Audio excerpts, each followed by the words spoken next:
Estamos iniciando a viagem ao povoado de Mirandela, o antigo Saco dos Morcegos, onde estão aldeados os índios Quiriris. A TV UNEB estará acompanhando o projeto de extensão de História da Bahia, o curso que é ministrado pelo professor Francisco Guimarães.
Na minha história, na minha visão, né, eu acho que a gente só conta certo quando vê de perto. É bem verdade que nós somos diferentes mesmo, porque nós temos hoje, a gente está resgatando as vestes, né? A gente tem as vestes, a gente usa, né? Usa por quê? Porque a gente tem como uma resistência de 500 anos.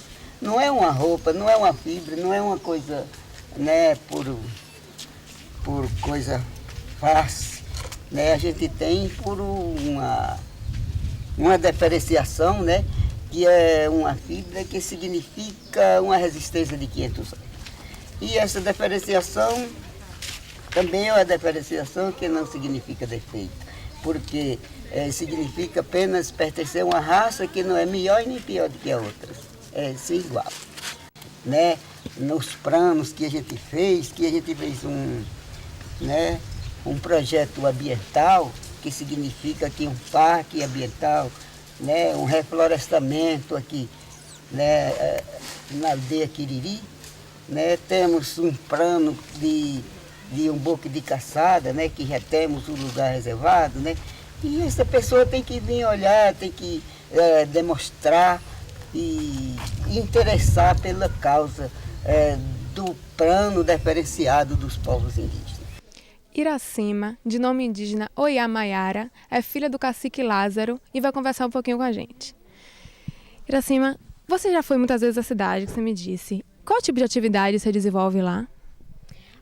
O tipo de atividade que a gente desenvolve na cidade, a gente vem desenvolvendo um trabalho na faculdade, nas escolas públicas, como nas escolas particulares, e que a gente vem falando sobre a nossa cultura, da nossa arte, que é o nosso artesanato, e também leve para vender, que é o meio de sobreviver.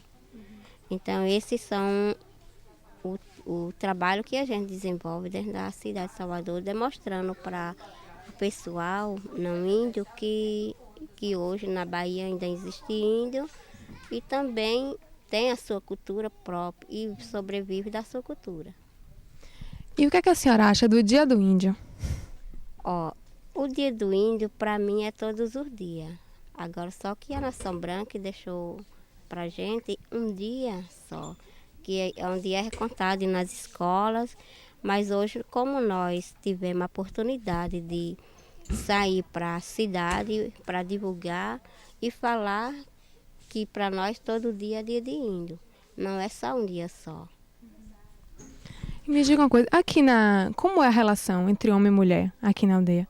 E a relação entre homem e mulher, quando a moça, o rapaz, ele se interessa pela a moça, então eles fazem a união deles dois, eles se gostam e vão até os pais, e os pais vêm até o cacique, se reúnem e faz a cerimônia do casamento deles, e eles vão sobreviver para sempre.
Estamos acompanhando agora o ritual do Toré.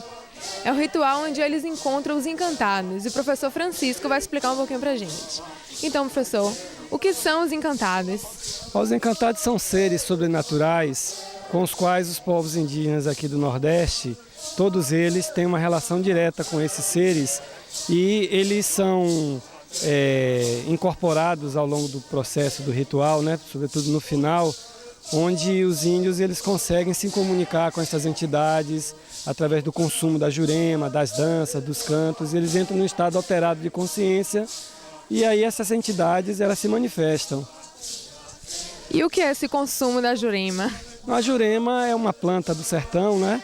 Ela é utilizada pelos índios com a retirada da raiz. Essa raiz é macerada, é retirado um suco dessa raiz e aí eles preparam uma bebida, né? Essa bebida é consumida nesse ritual, juntamente com um vinho que eles fazem do abacaxi, um vinho que fazem também do maracujá. E aí eles tomam essas bebidas e ao longo, né, do ritual eles param alguns momentos e consomem, né, com umas cuias, né, e todo mundo toma bebida para o ritual, toma bebida, depois volta novamente, toma de novo. Então, ao longo, né, da noite, esse ritual ele inicia-se em torno de umas 9 horas da noite e se encerra às 5 horas da manhã, que é o ápice assim, né, do ritual. E toda a aldeia participa do ritual ou tem alguma exclusividade? Não, toda a aldeia, né, mulheres, crianças, homens, né, só aquelas pessoas assim mais velhas que não estão se sentindo assim em condições de participar, dançando, cantando, mas participam olhando, né? Mas é muito interessante, assim, como esse evento mobiliza a comunidade, né? Então todos estão participando, é algo que congrega, né, a comunidade, coloca a comunidade em torno de um propósito comum, né?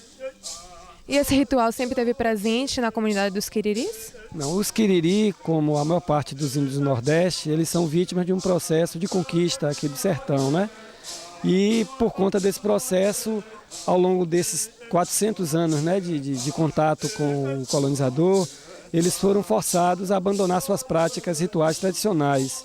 Então só há cerca de 20 anos é que eles começaram a retomar, né, através de um fenômeno, né, de emergência étnica aqui na região Nordeste como um todo, eles passaram a afirmar a sua identidade étnica, e um dos elementos utilizados por eles para a afirmação dessa identidade foi a retomada desse ritual.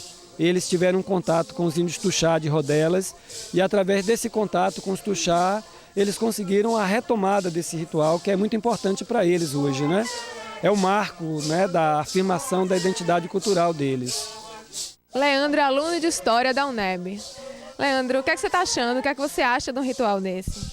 Acho muito importante, porque é uma possibilidade que a tribo tem de recuperar a cultura deles, né? Que há muito tempo, como o pessoal sabe, há muito tempo a cultura foi desvalorizada, foi perdida muitas coisas do ritual, e com esse ritual a possibilidade de recuperar um pouco dessa cultura, né? Cláudia e Giovana também são alunas de História da UNEB e estavam participando do Toré. E aí, meninas, o que vocês acharam de participar? Olhando de fora é uma coisa, quando a gente participa parece que há assim uma emoção diferente. Eu mesma fiquei muito nervosa quando eu estava lá, perdi um pouquinho os passos. Olhando é simples, mas quando a gente chega, e é algo bom, é gostoso. Eu gostei de ter participado. E você, Cláudia? Eu achei assim fantástico a vivência, assim, estar junto com eles nesse ritual. Eu achei interessante, eu nunca tinha visto. Fiquei nervosa também. A gente olhando os passos são fáceis, mas depois fica completamente diferente. Quando você está lá, você se perde. É interessante, vale a pena. O chá da raiz da jurima, que se toma no ritual do Toré, bebe-se nessa cuia de coco. É meio amargo.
Estou aqui com o professor Francisco.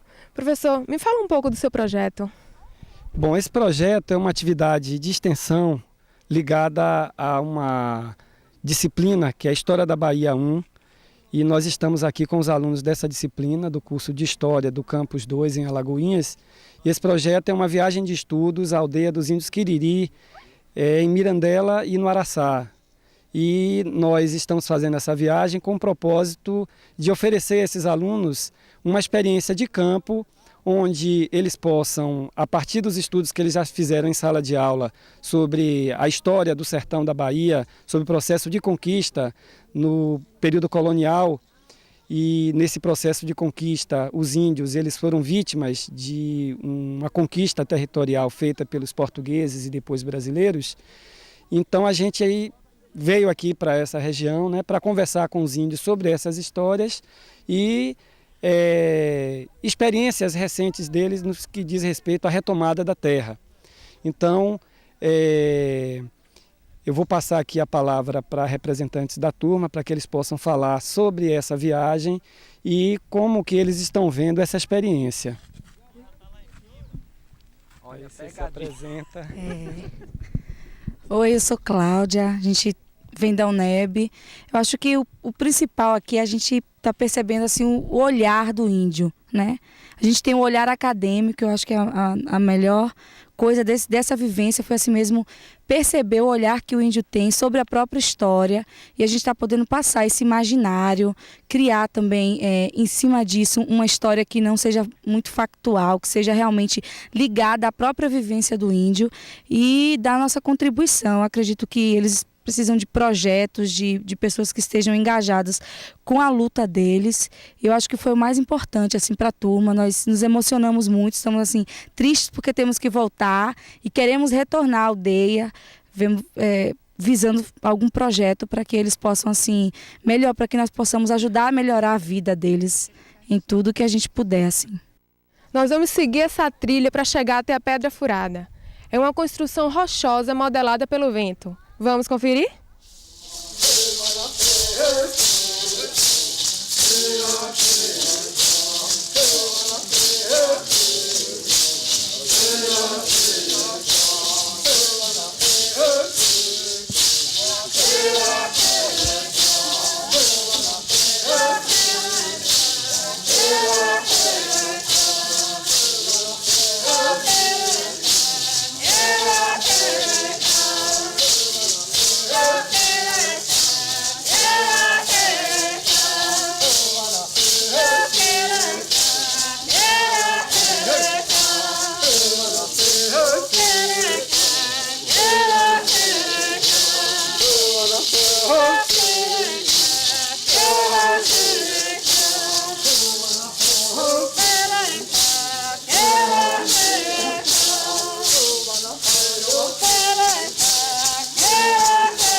Estamos aqui na tribo dos Quiriris de Cantagalo e vamos acompanhar uma conversa entre os alunos da UNEB e o pajé Adonias e a professora indígena Marlinda. Eu, como pajé, eu sempre cuido mais da parte da saúde, né?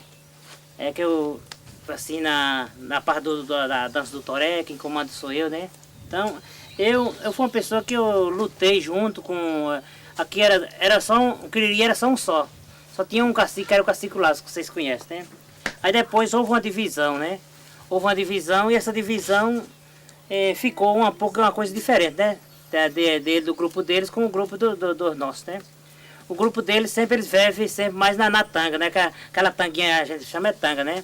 Então eles vivem mais. A gente tem a nossa tanga também, mas só nos momentos, né? Na do toré, assim quando a gente vai fazer tem assim uma manifestação sim, uma apresentação, a gente representa também. Tem muita gente de Salvador, vem da escola fazer assim, como dizem, procurar o estudo aqui da gente, como é que é, então, tem muitos que vêm de Salvador, Lagoinha aí, aqui de Iracaju já veio, né, aqui de Paripiranga, outras aqui de Juazeiro, vem fazer, tem gente que vem fazer aqui, pergunta pelo índio, né. Então a gente, nesses dias, a gente representa a nossa tanga, né? Vista. Pode também representar até uma dança também no dia que eles preferem, né? Então a gente é desse jeito. Então a vivência nossa, minha mesmo, é cuidar das doenças, né? Assim, passar uns remédios. Eu gostaria de saber da professora Marlinda, que é a professora Quiriri aqui, né? Da comunidade. Como é que é esse trabalho com a cultura? Como é que é a proposta da educação diferenciada com os alunos? Como é que vocês vêm trabalhando com isso? Faz o trabalho em sala de aula, apesar de não estar sendo bem trabalhado, bem programado. O ano passado a gente teve muita dificuldade de planejamento, né? Esse ano também, mas a gente consegue faz o trabalho de cultura, de história, de artesanato, né? O pouco que a gente aprende, que os mais velhos da comunidade sabem, a gente tenta passar para os alunos. E dessa maneira acho que a gente está conseguindo levantar algumas coisas que até os próprios crianças que não sabiam, tinha objetos de artesanato, as crianças não sabiam o que significava, para que servia. Hoje eles já não estão mais nesse, né? Você pergunta qualquer coisa, ele já sabe responder. Ricardo Panfilho é doutorando em artes cênicas na UFBA, professor indígena e pesquisador associado do CEPAIA, o Centro de Estudo das Populações Afro-Indo-Americanas. Ele está com a gente nessa viagem. Ricardo, qual é o tipo de atividade que você desenvolve com os índios quiriris? Bom, eu aproveitei a carona de vocês para dar uma olhada nas monografias de final de curso dos professores em Mirandela. E agora em Cantagalo a gente vai dar mais uma adiantada nesse lado, que faz parte do curso de formação de professores indígenas da Bahia, que vão se formar esse ano, em agosto, dia 9 de agosto é a formatura de manhã. E eu trabalho com eles nessa área a minha especialidade é cultura oral com foco na etnomusicologia. Eu trabalho com a questão da música e a partir daí a gente desenvolve trabalhos na área da educação e como passar isso na escola, a didática dos professores, como trabalhar isso e como trabalhar o material do arquivo oral que a gente tenta construir junto com eles na escola, nas escolas. E a gente tem um trabalho junto, não só com os Quiriri, como com os outros povos indígenas da Bahia. Os Pancararé, os Pancararu, os Cantaruré, os Caimbé, que são aqui próximos, né? Perto de Euclides da Cunha. E os Pataxó, no sul da Bahia, os Tupinambá, os Pataxó Ranranran. E a gente desenvolve, eu com o professor Francisco, estamos juntos nesse curso e a gente começou a desenvolver aqui em 2000 um trabalho de arquivo oral que foi parcialmente financiado pela UNEB, quando a gente trabalhou com o resgate dessa cultura, né? A palavra resgate enquanto a busca e do conhecimento do mais velho, aquele que sabe e que muitas vezes não passou por falta de oportunidade, deles mesmos terem essa tecnologia de gravadores, de filmadoras, máquina fotográfica para poder registrar e trabalhar. E essa atividade de ensinar professores a serem professores, há quanto tempo vocês fazem isso? O curso de formação começou em 97. Eu entrei em 98 no curso de formação. Então, desde então, eu estou trabalhando nessa área com eles. Eu tive a oportunidade de conhecer alguns outros cursos de formação de professores indígenas aqui no Brasil, né? No Acre, os Caxinauá e no Pará com os Waiwai. E o que me ajudou a ter essa visão do que é o índio hoje na sociedade brasileira. Especificamente o índio do Nordeste com quem eu trabalho, que são bem diferentes das populações da Amazonas, mas são muito diferentes também do nosso jeito de ser, não faz parte do nosso meio de vida, de uma certa forma. E é bom a gente ter essa oportunidade de ficar junto com essas pessoas, como a gente teve hoje com essa disciplina do professor Chico, né? Onde trouxe os alunos, trouxe vocês para mostrar como foi essa experiência e que, como o cacique Lázaro disse, né? Que a gente tem que ver com os olhos, muitas vezes não basta ler nos livros, a gente não entende muito bem a realidade. Quiçá a gente consiga um dia escrever e a pessoa entender aquela realidade, mas é meio difícil. Você sabe disso, você esteve aqui, eu tenho certeza que viveu isso com a gente. Elizabeth Actes é coordenadora do ACC e professora de Belas Artes da UFBA e está com a gente nesse projeto. Professora, o que é o ACC? A ACC é uma atividade curricular em comunidade, onde a proposta da Universidade Federal é fazer com que os estudantes unam, através da sua multidisciplinaridade, junto com o professor, essa troca de saberes, né?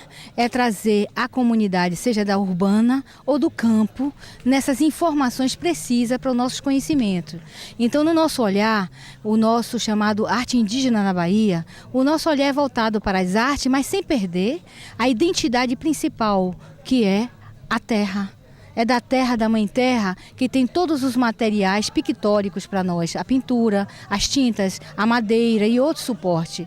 E quando teve esse encontro de casamento com os índios, através de um tirocênio de uma aluna nossa do mestrado e agora através do doutorado, isso reforça que uma escola de 125 anos, onde sempre trabalhou o fazer artístico, a linguagem hoje é trazer essa comunidade indígena, que na Bahia possui 11 comunidades, nações indígenas, para a nossa academia. Porque uma academia do fazer artístico tem que estar interagindo com essa outra academia do saber, essa troca de informação. E os nossos alunados são alunos de outras comunidades, agronomia, biologia, farmácia, antropologia, economia, né? E também enfermagem, como também, por que não, como agora convidei 2 estudantes da faculdade da UNEB, de Alagoinhas, para integrar o nosso corpo de pesquisa. Elas são de história e isso faz com que a universidade exista, porque fazer universidade é juntar esses universos de saberes, seja acadêmico ou comunitário, fazendo com que essas forças se tornem uno, né? Universal, participativo, trocando informação, aprendendo com eles e fazendo com que essa nova geração, né? Essa nova geração construa as novas páginas da contemporaneidade, onde o índio é vivo, ele tem uma identidade própria, ele tem esse saber, ele quer esse mundo globalizado, mas sem perder a referência, sem perder o respeito. E na universidade é o nosso papel transcrever, mas com eles, esse contexto. Jucimar Pereira dos Santos é coordenador de educação escolar indígena. Professor, que tipo de atividade você desenvolve com os índios Quiriri? Olha, nós desenvolvemos um trabalho que na realidade eu represento a Secretaria Municipal de Educação, onde eu sou orientador técnico-pedagógico, exercendo essa função de coordenador municipal de educação escolar indígena. Então nós desenvolvemos atividades ligadas praticamente à parte pedagógica, que seria o desenvolvimento de atividades de planejamento, da execução das práticas que vem acontecendo, uma vez que, a partir de 1988, quando foi dado, quando a Constituição deu direito aos povos indígenas à educação diferenciada, e o próprio Ministério da Educação veio publicando, junto com a Coordenação Nacional da Educação Escolar Indígena, ela veio publicando documentos e resoluções. A partir daí, em todos os municípios que se tem comunidades indígenas, necessita desse acompanhamento, necessita de uma política educacional voltada para esses povos no direito à educação diferenciada, não é? Porque a gente percebe que a educação é esse processo, que se constrói, existindo essa diferença entre a educação indígena e a educação escolar indígena. Então hoje nos Quiriris nós temos um trabalho que nós começamos em 1998, tem 5 anos que eu faço um trabalho. É um trabalho de acompanhamento junto às práticas pedagógicas dos professores, onde nós fazemos encontros quinzenais de formação desses professores. Nós acompanhamos algumas atividades desenvolvidas pelo Magistério Indígena da Bahia, em articulação com as universidades, o Ministério da Educação e a Secretaria da Educação do Estado.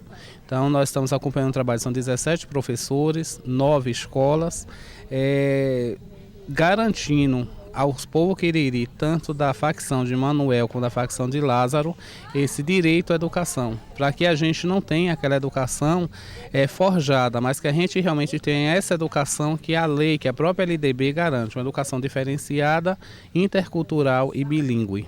Então são esses princípios, a gente segue realmente os princípios da educação, já que nós trabalhamos com essa formação de professores em articulação com as universidades parceiras e o próprio Ministério da Educação.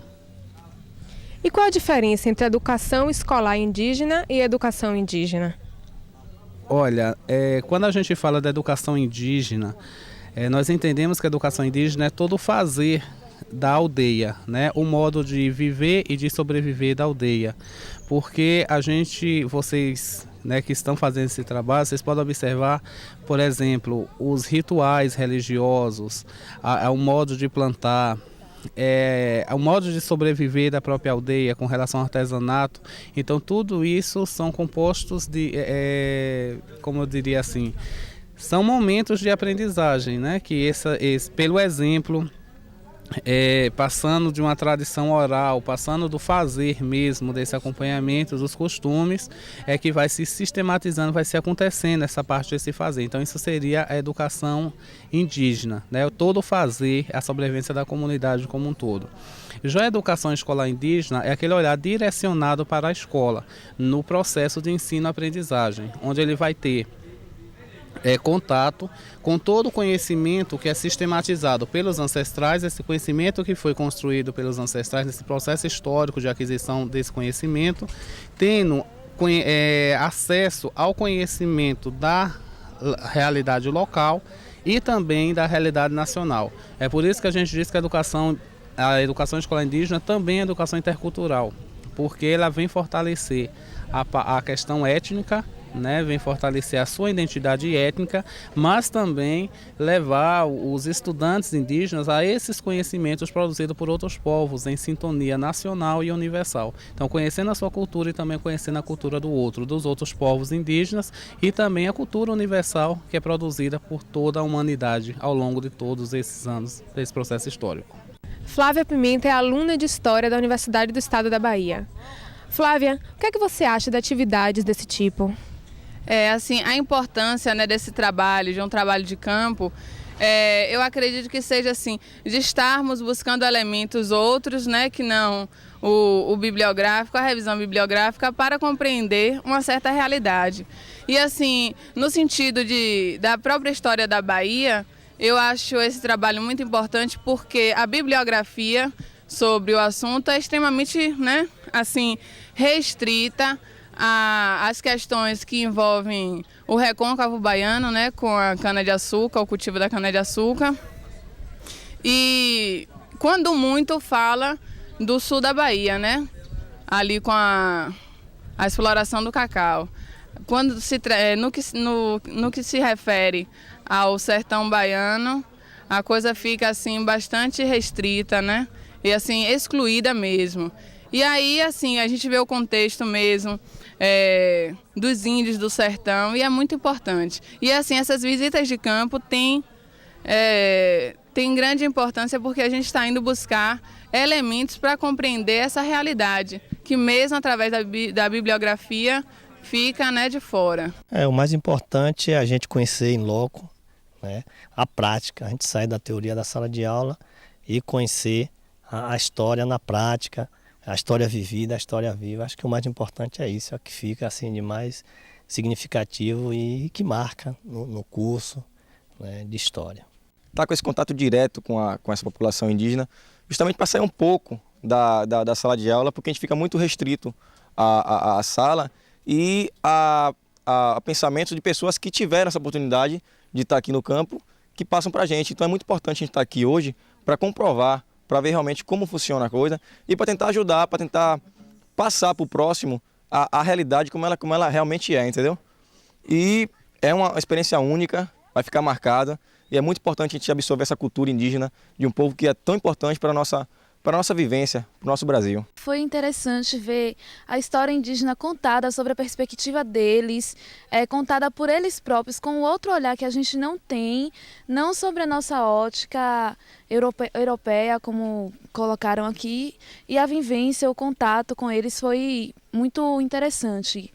O contato com o cacique, aprendemos demais nesses 2 dias. Acredito que além de resgatar um momento da cultura brasileira, um momento histórico ao qual essas populações indígenas vêm vivenciando, vêm passando, eu acho que o resgate da tradição se dá de forma bastante heterogênea e também serve para poder expandir bastante os horizontes, saindo da questão didática de sala de aula, não se prendendo a autores que, de certo modo, alguns escrevem até distante dessa realidade, não tem o contato preciso. E o fato de você estar vivendo, estar no contato direto, você tem uma outra visão, uma outra dimensão, porque é um universo bem amplo que deve ser resgatado. Elbert Jorge, também aluno de História. Elbert, como você se sente participando de uma atividade interativa como esta? Eu acho que a experiência é interessante, porque nós entramos em contato com a versão dos índios, né, em relação à sua história e desconstruindo uma história que é eurocêntrica dos europeus, do processo de colonização e exploração dos índios, né?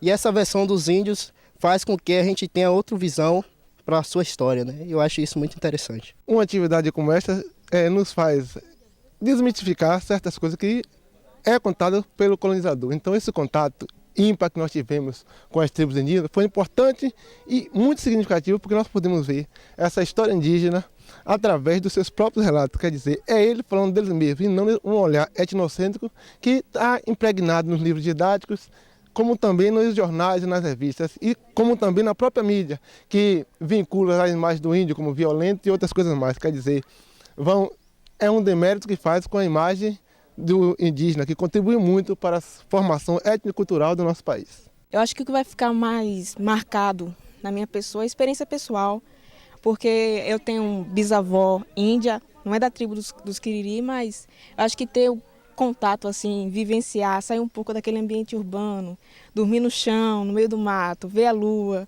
ver um rito, uma coisa feita de forma assim, me passou bastante genuína. Eu acho que ficou assim emocionante e eu gostei bastante por essa questão. Imaginemos uma floresta, um homem nu com sua pele pintada, pássaros voando ao seu redor, um rio limpo, sem esgotos. O homem segue. Ele é um dos habitantes da floresta. Haveria possibilidades de conciliar a floresta com a escola? O brasileiro descobrir o Brasil, reconhecendo suas línguas, suas nuances dialetais?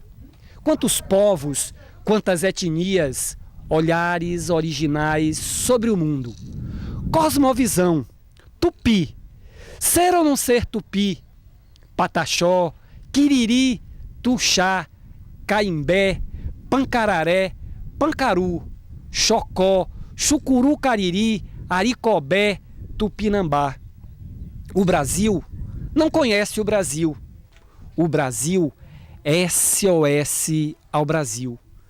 Nossa origem florestal, nossas mitologias, corpos nus, pintados de ginipapo e de urucum. Há quantas luas? A verdade é nua e crua.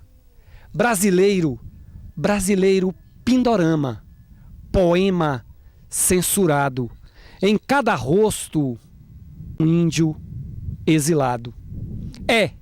E ao longo da nossa história, quantos povos destribalizados, quantas guerras ditas justas e santas, onde as cruzes do Cristo foram lanças, fincadas até hoje nas praças, onde antes só havia tabas e malocas. Quantos aldeamentos, quantas missões, padres, freiras e capitães, tudo muito santo, muita missa, muito índio abatido também. Tupi, ser ou não ser tupi? Eis a questão. Chacamaimoma, chacamaimoma, chacamaimoma, icurre, chacarecu.